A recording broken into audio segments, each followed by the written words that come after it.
Hello guys, so the topic for today is adhesive capsulitis और frozen shoulder.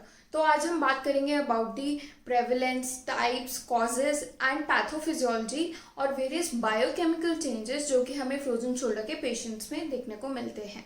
ठीक है, तो सबको बेसिक आइडिया तो है कि फ्रोजन शोल्डर होता क्या है। It is the fibrotic inflammatory contracture of the glenohumeral joint capsule and the ligaments and various other surrounding structures the glenohumeral joint। ठीक है, तो अगर हम बेसिक इंट्रोडक्शन की बात करें तो it is the fibrotic inflammatory contracture. ठीक है, fibrotic inflammatory contracture of the glenohumeral joint capsule and ligaments and the rotator cuff interval और various other structures। ठीक है, तो इसका बेसिक जो मैकेनिज्म होता है it is the fibroblast proliferation as well as the inflammation. Proliferation क्या करता है, अडेशन, एंड इन्फ्लेमेशन क्या करता है, कैप्सुलाइटिस। ठीक है, तो हमें क्या क्या ऑब्जर्व होता है इसके बारे में डिटेल में हम अगली वीडियो में बात करेंगे, बट शॉर्ट में मैं आपको बता देती हूँ that we observe decrease in active and passive range of motion, night pain, and the pain during activity। ठीक है, तो these are the basic findings जो कि हमें मिलेगी, and we can also find the stiffness in glenohumeral joint। ठीक है, so these are the basic findings जो कि हमें एक फ्रोजन शोल्डर के पेशेंट में मिल सकती है। ठीक है, सो अब अगर हम बात करें about the prevalence of frozen shoulder, ठीक है, तो जनरल पॉपुलेशन में 3 to 5% of the people are affected by the frozen shoulder. ठीक है, कई स्टडीज कहती हैं 3 to 5%, कई स्टडीज कहती है 2 to 10% of the general population is affected by the adhesive capsulitis और फ्रोजन शोल्डर। ठीक है, इट डिपेंड्स कि स्टडी कहाँ पर हुई है, कि कौन से एरिया में कितना प्रेवलेंस है फ्रोजन शोल्डर का, तो वो डिपेंड करेगा कि स्टडी कहाँ हुई है। ठीक है, सो अब अगर हम डायबिटिक पॉपुलेशन की बात करें तो most of the people are affected by the frozen shoulder. ठीक है, एक सिस्टमिक रिव्यू है जो कहता है 10 to 36% of the diabetic population is affected by the frozen shoulder। ठीक है, और कई स्टडीज कहती है 20% ऑफ द पीपल, कई स्टडीज कहती है 27.5% of the diabetic population is affected by the frozen shoulder. ठीक है, तो इन्होंने क्या किया था, सिस्टमिक रिव्यू था ये, एंड इन्होंने एक रेंज दे दी थी कि इस रेंज के अंदर पीपल जो है वो अफेक्टेड होंगे फ्रोजन शोल्डर से, जो कि डायबिटीज से सफर कर रहे हैं। ठीक है, बट जो वेरिएशन है in the percentages it is the same, because वो डिपेंड करता है कि कौन से एरिया में स्टडी की गई है। ठीक है, सो अब अगर हम देखें कि कई स्टडीज बोल रही है 20%, कई बोल रही है 27.5%, एंड कई बोल रही है 10 to 36%। तो डायबिटीज में इतना ज़्यादा फ्रोजन शोल्डर क्यों ऑब्जर्व होता है, तो हम बात करते हैं कि ऐसी क्या पैथोफिजियोलॉजी है जो कि डायबिटिक पेशेंट में चल रही है जिस वजह से हम एडहेसिव कैप्सुलाइटिस या फ्रोजन शोल्डर ऑब्जर्व करते हैं। ठीक है, तो इसके पीछे दो मैकेनिज्म वर्क करते हैं। The first one is impaired microcirculation। The first one is impaired microcirculation, और जो दूसरा मैकेनिज्म होता है that is non enzymatic glycosylation processes. Non enzymatic glycosylation processes, तो ये दो मैकेनिज्म वर्क करते हैं टू इंड्यूस एडहेसिव कैप्सुलाइटिस। तो अब अगर मैं डायबिटीज की बात करूं तो जो सबसे पहला वर्ड या जो सबसे पहली चीज आपके दिमाग में क्लिक करती है वो क्या होगी, that is increased blood sugar level, है ना, that is increased blood sugar level, जिसे कि हम क्या कहते हैं, हाइपरग्लाइसीमिया। ठीक है, तो हाइपरग्लाइसीमिया या फिर इंक्रीज्ड ब्लड शुगर लेवल अगर होते हैं तो क्या होता है, जो हमारी ब्लड वेसल्स होती हैं उनकी इलास्टिसिटी कम होती है। ठीक है. Studies have found कि whenever there is increased in blood sugar level, there is decreased blood vessel elasticity. And अगर blood vessel elasticity decrease होगी तो क्या होगा?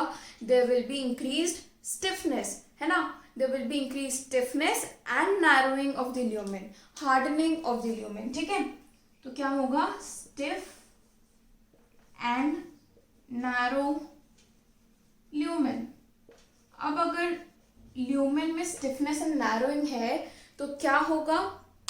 There will be decreased amount of blood to that region जहाँ पर ये चीज़ हो रही है. मतलब कि अगर कोई टिश्यू में जो ब्लड सप्लाई करने वाली ब्लड वेसल्स थी उनमें अगर स्टिफनिंग एंड नैरोइंग हो रही है तो it will result in decreased amount of blood supply to the tissues. अब अगर टिश्यू में ब्लड सप्लाई डिक्रीज हो रहा है तो क्या होगा?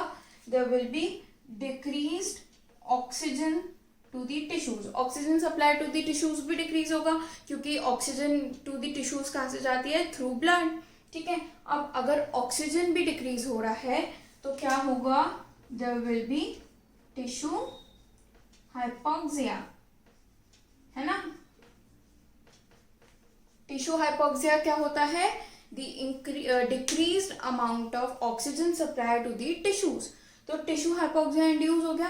अब टिश्यू हाइपोक्सिया सबसे मेन चीज या फिर सबसे मेन चेंज जो करता है that is free radical formation.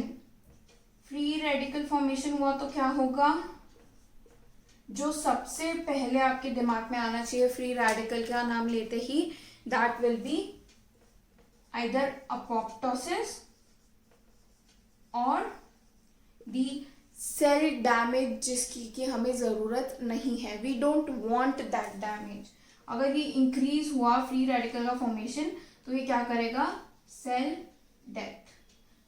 Apoptosis is cell death, but वो क्या होती है? It is the programmed cell death जो कि हमें चाहिए. जो सेल्स डैमेज हो रहे हैं वी डोंट वांट देम. ठीक है.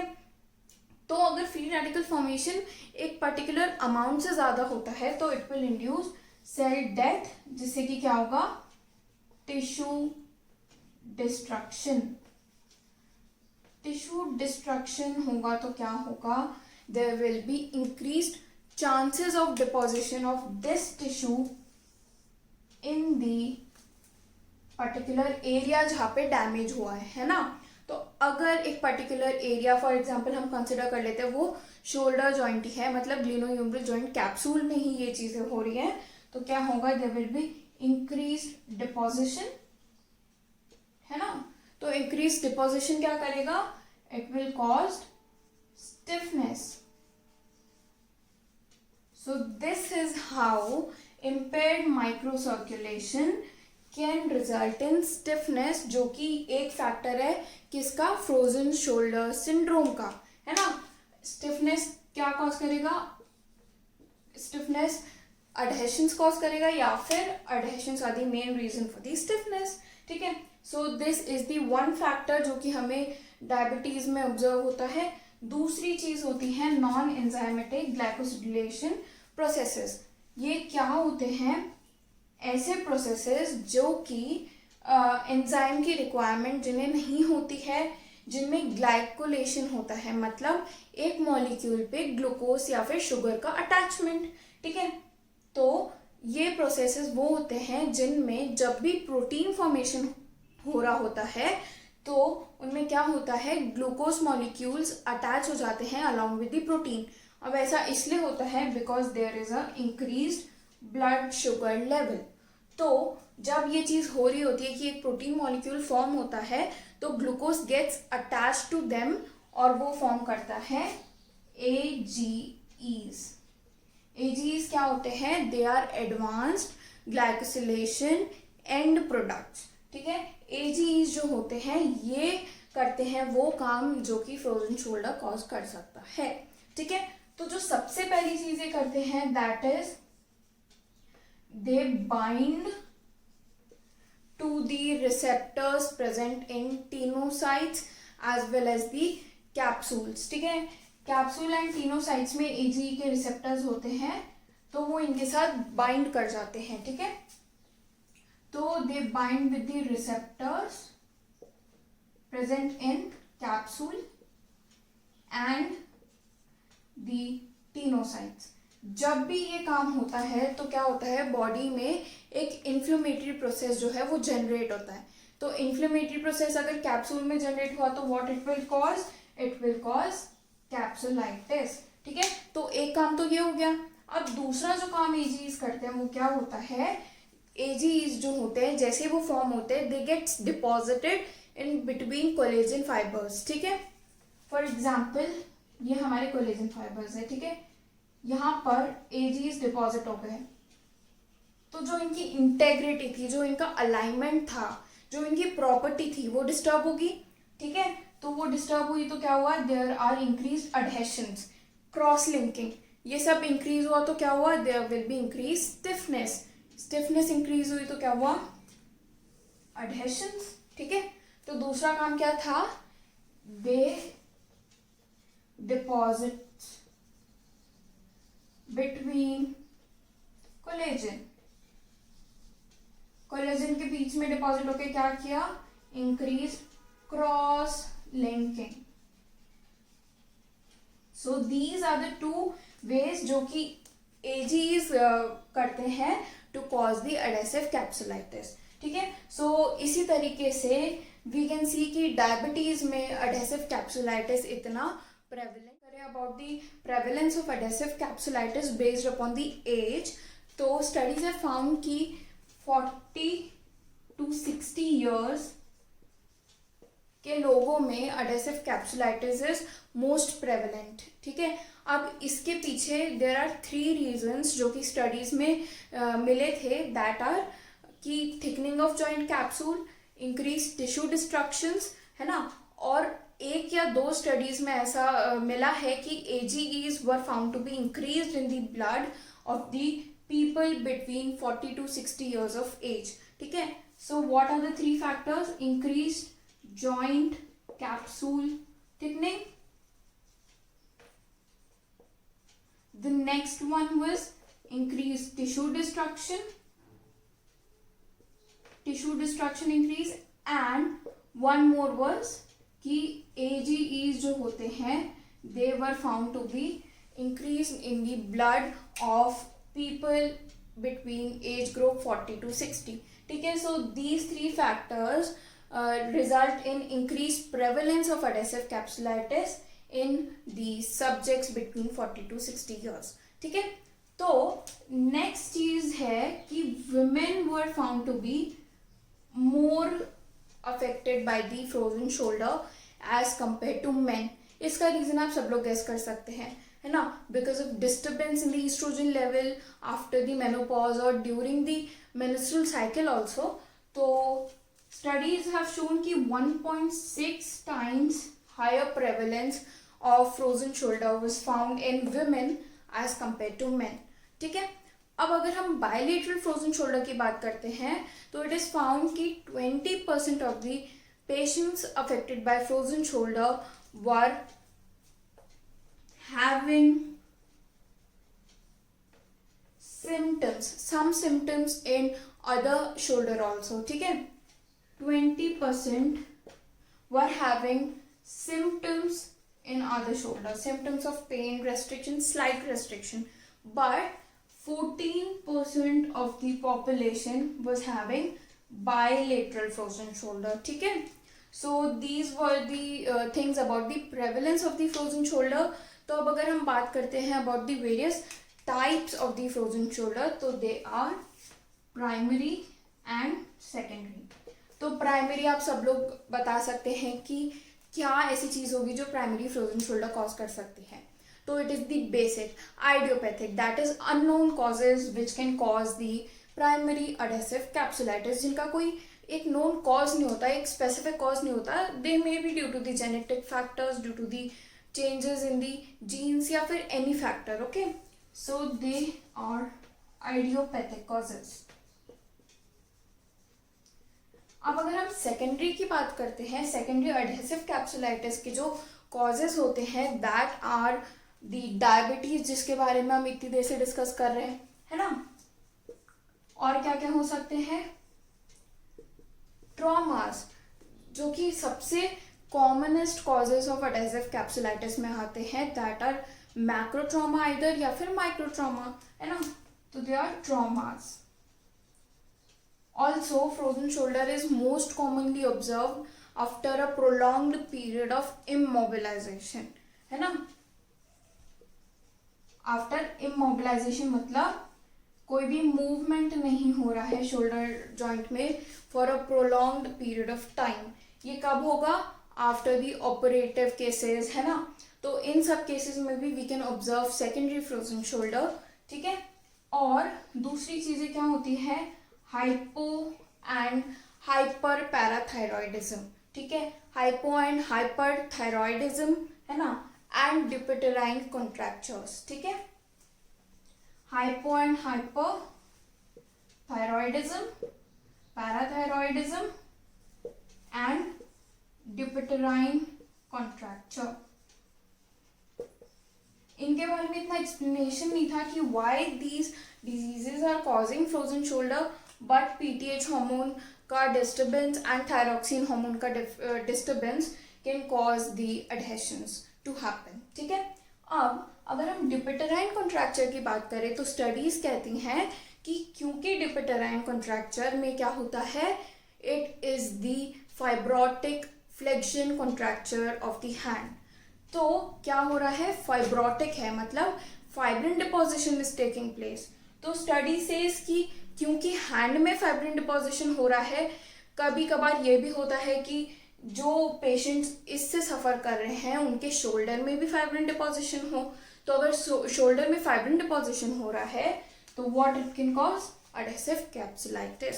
So this was shown by only one study, so I can't guarantee the reason, but yeah, I found that. So अब अगर हम बात करते हैं about the pathophysiology that is working behind the adhesive capsulitis. Pathophysiology में दो चीज़ें आती हैं, ठीक है. तो first one is cytokine mediated inflammation and the second one is fibroblastic proliferation, ठीक है. First one is cytokine mediated inflammation and the second one was fibrotic और फाइब्रोब्लास्टिक प्रोलिफरेशन.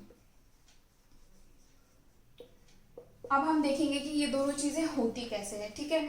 तो अगर मैं सबसे पहले बात करूँ साइटोकाइन मीडिएटेड इन्फ्लेमेशन की, तो अभी हम कॉजेज जब डिस्कस कर रहे थे तो मैंने कहा था एनी ट्रॉमा और माइक्रो ट्रॉमा, है ना. तो अगर कोई भी ट्रॉमा या माइक्रो ट्रॉमा होता है, रिपीटेटिव इंजरीज होती हैं, तो बॉडी का सबसे पहला रिस्पॉन्स क्या होता है? इन्फ्लेमेशन, है ना. तो इन्फ्लेमेशन कैसे इंड्यूस होता है? whenever there is a trauma or injury, तो there is release of cytokine, है ना. साइटोकाइन रिलीज होते हैं. क्या क्या? Interleukin alpha, beta, TNF alpha, है ना. And definitely T cells, B cells, mast cells and macrophages are also released to enhance the inflammatory processes and to enhance the regeneration, ठीक है. तो क्या क्या रिलीज होता है? T cells, B cells, macrophages and mast cells, है ना. So these things are also increased in the adhesive capsulitis. तो अब अगर ये सारी चीजें इंक्रीज हो रही हैं तो क्या होगा? It will cause inflammation. अब अगर यही इन्फ्लेमेशन कैप्सूल में हो रहा है तो उसे हम क्या कह रहे हैं? We are calling it capsulitis, ठीक है. अब अगर आप लोग को पता हो तो मास्ट सेल का एक और काम होता है, दैट इज फाइब्रिन डिपोजिशन, है ना. या तो फाइब्रिन डिपोजिशन कह लो या फिर फाइब्रिनोजेनेसिस. तभी तो मास्ट सेल रिलीज हुआ है, बिकॉज ये क्या करता है? इंजर्ड पार्ट पे फाइब्रिन डिपोजिशन करता है ना. For example this is the blood vessel and this is the injured part. तो यहाँ पे क्या हुआ? Fibrin deposition is done by the mast cells. तो मास्ट सेल क्या कर रहा है? Fibrin deposition. अब अगर मास्ट सेल का नंबर बहुत ज़्यादा इंक्रीज हो रहा है, जैसा कि इसमें हम देख रहे हैं, तो ये क्या करेगा, इंक्रीज्ड फाइब्रिन डिपोजिशन। अब जो ये इंक्रीज्ड फाइब्रिन डिपोजिशन या फॉर्मेशन हो रहा है, तो ये क्या करेगा, इसको हम क्या कहेंगे, फाइब्रोब्लास्टिक प्रोलिफरेशन।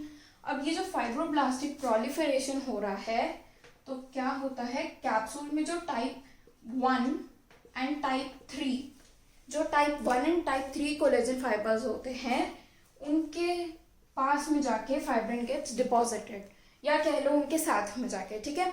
तो अब अगर इनके साथ में फाइब्रिन डिपॉजिशन हो रहा है, तो what it will cause, it will cause capsular contracture, है ना, कैप्सुलर कॉन्ट्रैक्चर कह लो या फिर एडहेशंस कह लो, है ना। तो कैप्सुलर कॉन्ट्रैक्चर क्या कॉज कर रहा है, एडहेशंस, एंड एडहेशंस क्या कॉज कर रहे हैं, दे आर कॉजिंग स्टिफनेस, ठीक है। तो एक चीज तो हमने देख ली कि भाई इन्फ्लेमेशन कैसे हो रहा है, कैसे स्टिफनेस हो रही है, ठीक है। अब दूसरी चीज जो कि हमें दिखती है फ्रोजन शोल्डर में, दैट इज बायोकेमिकल चेंजेस क्या क्या होते हैं, ठीक है। MMPs number 2 is found to be decreased. MMPs क्या होते हैं, मैट्रिक्स मेटालोप्रोटीनेजेस। ये क्या होते हैं, they are a type of enzyme जिनका काम क्या होता है, सेल्यूलर डिग्रेडेशन, ठीक है। सेल्यूलर डिग्रेडेशन अगर ये करते हैं, तो अगर इनका लेवल डिक्रीज हो रहा है तो क्या होगा, सेल्यूलर डिग्रेडेशन नहीं होगा, है ना। क्या हुआ, सेल डिग्रेडेशन नहीं होगा। सेल डिग्रेडेशन नहीं हुआ तो क्या होगा, जो हमारा प्रोडक्शन है कोलेजन का, that will be more as compare to degradation, है ना। क्योंकि डिग्रेडेशन नहीं हो रहा, बट ऐसी कोई भी चीज हमने नहीं देखी जो कि प्रोडक्शन ऑफ कोलेजन को रोक रही हो। तो क्या हुआ, production of collagen will be more than the degradation. तो इससे क्या हुआ, there are increase chances of stiffness और कोलेजन डिपोजिशन, ठीक है। तो एक चीज और क्या हो गई, that is MMPs were found to be decreased। जो दूसरी चीज ऑब्जर्व होती है, that is increase in tissue inhibitors of metalloproteinases. नाम से आप लोग गेस कर पा रहे होंगे कि अगर TIMP1 एंड 2 ये they are the name of molecules, ठीक है। ये अगर इंक्रीज हो रहा है तो क्या हो रहा होगा, tissue inhibitor of metalloproteinase increase हो रहा है, तो क्या हो रहा है, टिश्यू इनहिबिशन ऑफ MMPs हो रहा है। टिश्यू इनहिबिशन ऑफ MMPs हो रहा है तो क्या हुआ, डिक्रीज इन MMP प्रोडक्शन, ठीक है। तो क्या हुआ, डिक्रीज इन MMP प्रोडक्शन। अब MMP प्रोडक्शन डिक्रीज हुआ तो क्या हुआ, यही सेम चीज कि डिग्रेडेशन कम हो रहा है, डिग्रेडेशन कम हुआ तो क्या हुआ, production will exceed the degradation, ठीक है। प्रोडक्शन डिग्रेडेशन एक्सीड कर रहा है तो क्या हुआ, collagen stiff deposition, and collagen deposition हुआ तो क्या हुआ, स्टिफनेस, ठीक है। तो एक और चीज हमने क्या देख ली, TIMP1 and 2 was found to be increased, ठीक है। एक और चीज हमने क्या देखी थी, inflammatory mediators was found to be increased, ठीक है। कई स्टडीज बताती हैं कि HLA-B27 and erythrocyte sedimentation rate and C-reactive proteins, इन तीनों का लेवल जो होता है that is elevated in patients with the frozen shoulder, ठीक है। अब अगर आप लोग को पता है HLA-B27 के बारे में, या फिर ESR या फिर C-reactive प्रोटीन, अगर ये सब इंक्रीज होते हैं तो इनका क्या रेलेवेंस होता है, दैट एक कोई ना कोई इन्फ्लेमेटरी प्रोसेस जो है वो बॉडी में जारी है ना। मतलब कि अगर ये तीनों का लेवल इंक्रीज होता है तो हमारी बॉडी के अंदर एक इन्फ्लेमेटरी प्रोसेस चल रहा है, ठीक है। बट कई स्टडीज ने ये भी शो किया था कि फ्रोजन शोल्डर में ये स्टेबल रहते हैं, मतलब ज़्यादा वेरिएशन नहीं आता, ठीक है। तो we can consider the increase in HLA-B27, C proteins and ESR, ठीक है। सो एक और चीज़ थी कि हमेशा जब भी हम फ्रोजन शोल्डर की बात करते हैं तो जो सबसे पहला लिगामेंट अफेक्टेड होता है that is the coracohumeral ligament. Coracohumeral ligament के बारे में आप सब लोग को पता होगा कि उसका काम क्या होता है, to resist abduction and the external rotation. ठीक है, कोरैकोह्यूमरल लिगामेंट जो होता है दैट इज द फर्स्ट और the primary ligament that is affected and इसमें इसकी होती है थिकनिंग, है ना। अब जैसे जैसे एडवांस स्टेजेस में हम जाते जाते हैं फ्रोजन शोल्डर की, जिसके बारे में मैं नेक्स्ट वीडियो में बताऊंगी कि व्हाट आर द स्टेजेस, तो उसके अंदर we observe glenohumeral joint capsule की थिकनिंग। वो तो हम इतनी देर से बात कर रहे हैं कि ये पॉइंट ही वैलिडेट हो गया कि कैप्सूल की थिकनिंग होगी एंड लिगामेंट की थिकनिंग होगी। ठीक है, सो एक लास्ट दो चीजें जो ऑब्जर्व होती हैं that is increase in intracellular adhesive molecule number 1। intracellular adhesive molecule 1 नाम से आप पहचान पा लेंगे कि ये क्या होते हैं। ठीक है, ये क्या होते हैं, दे आर दी प्रोटीन्स जो कि हमें मिलते हैं एंडोथेलियल सेल्स में as well as in leukocytes. Okay, leukocytes present in the capsule as well as the synovial phloem. Okay, तो ICAM जो होते हैं they are found in endothelial cells as well as the leukocytes of the capsule and synovial phloem. तो अब अगर ICAM जो है इनका काम क्या होता है, to produce adhesion to increase the linking. अब अगर ये एक नॉर्मल लेवल से इंक्रीज हो जाते हैं तो ये क्या करेंगे, एडहेशंस कॉज करेंगे, है ना। तो क्या हुआ, एडहेशंस कॉज किया कैप्सूल में, तो क्या हुआ, एडहेसिव कैप्सुलाइटिस। ठीक है, सो इसलिए हमें फ्रोजन शोल्डर में इनका लेवल भी इंक्रीज मिलता है। The last thing is increase in TGF beta, transferring growth factor beta. इसका काम बहुत सारे होते हैं बट उनमें से एक जो हमारे मतलब का काम है that is increase collagen synthesis. ठीक है, इंक्रीज कोलेजन सिंथेसिस। अब अगर कोलेजन सिंथेसिस इंक्रीज हो रहा है तो वापस यही चीज, collagen production is increase. Collagen production increase हुआ तो क्या हुआ, it can cause deposition as well as adhesions. ठीक है, सो हमने देखा कि इतने सारे biochemical changes that are observed in the frozen shoulder. तो क्या क्या था, AGs were found to be increase, collagen was found to be increase, MMPs were found to be decreased, TIMP that is tissue inhibitors of metalloproteinase was found to be increased, inflammatory mediators were found to be increased, ठीक है, HLA-B27 was found to be increased along with the ESR and the C reactive proteins. Coracohumeral ligament thickening, glenohumeral joint capsule and ligament thickening, ICAM1 was found to be increased and the transferring growth factor beta was found to be increased. ठीक है, so this was all about today's video and I hope you all liked the video and thank you so much for watching.